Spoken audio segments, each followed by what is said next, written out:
প্রেগনেন্সিতে mood swing এটা একটা খুবই কমন একটা বিষয়, কারণ দেহের মধ্যে একটি প্রাণকে লালন পালন করা এত সহজ কাজ নয়। এই সময়ে হরমোনাল তারতম্যর কারণে মায়ের মুড সুইং হয়ে থাকে।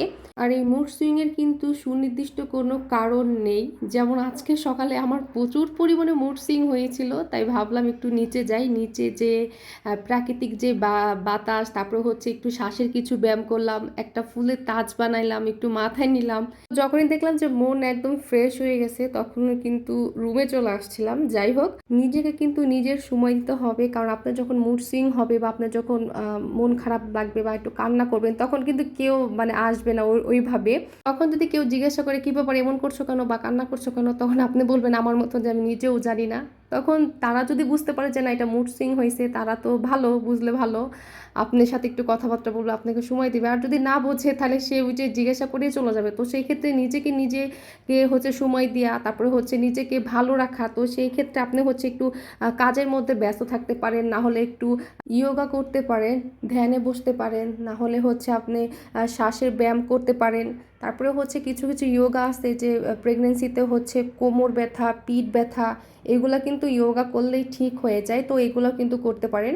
আর প্রেগনেন্সিতে কিন্তু হাজবেন্ডের সব থেকে বেশি সাপোর্ট দরকার, কারণ আর কেউ কষ্ট বুঝুক বা না বুঝুক, হাজবেন্ডের কিন্তু বুঝতেই হবে। যখন মুড সুইং হবে, সে যখনই সময় পায়, ফোন না টিপে যেন আপনাকে সময় দেয়, আপনাকে নিয়ে একটু বাইরে যায়, একটু ঘোরাফেরা করে। হ্যাঁ, তারা অনেক ব্যস্ত থাকে, তারা অফিস করে, আবার অনেকেই আছে যে অনেকেরই হাজবেন্ড বিদেশ থাকে।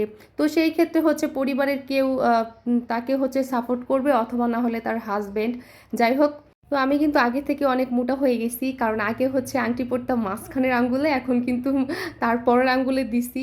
তো আজকে কিন্তু সকালে কোনো কিছু রান্না করি নেই, আজকে শুধু হচ্ছে চিড়া, কলা, তারপরে হচ্ছে খেজুর, দুধ, এগুলা দিয়েই খাইছি। এটা কিন্তু খুবই হেলদি একটা ব্রেকফাস্ট। আর অনেক সময় কিন্তু আমাদের সকালবেলা উঠে কোনো রান্নাবান্না করতে মন চায় না, তো সেই ক্ষেত্রে হচ্ছে এইভাবে খেতে পারেন। তারপর খাওয়া শেষ করে আমি হচ্ছে 2টা ডিম সেদ্ধ দিয়েছিলাম। আর সকালবেলা উঠেই লবণ পানির মধ্যে আপেল আর হচ্ছে দেশি মালটাটা দিয়েছিলাম। আপেল কিন্তু প্রেগনেন্সিতে অনেক অনেক অনেক ভালো, তো সেই ক্ষেত্রে একটু ফ্রেশ আপেলটা কিনবেন, যেগুলো নাকি একটু ভালো।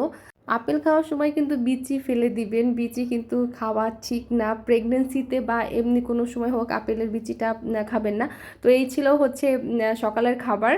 প্রেগনেন্সিতে প্রচুর পরিমাণে থাল ভরে ভরে হচ্ছে ফল খাবেন, সিজনাল ফল, যেটা আপনাদের কাছে কিনতে সুবিধা মনে হয় ওই ফলগুলোই খাবেন। কিন্তু সব থেকে ভালো হয় যদি প্রতিদিন 3-4 রকমের ফল থাকে। সব থেকে ভালো হবে দেশি ফল, যেমন কলা, ড্রাগন, দেশি মালটা, পেয়ারা। তো এই ধরনের ফল রাখবেন। ফরমালিন দিয়া ফল খুবই কম খাওয়া ভালো, কিন্তু আপেলটা এর জন্য খায় কারণ হচ্ছে আপেল গর্ভের বাচ্চার জন্য অনেক ভালো। তো যখনই খাবেন লবণ মাখিয়ে আধা ঘন্টা রেখে দিবেন, দেন তারপরে খাবেন। তো এই ছিল আজকের ভিডিও, আশা করি ভালো থাকবেন। আল্লাহ হাফেজ।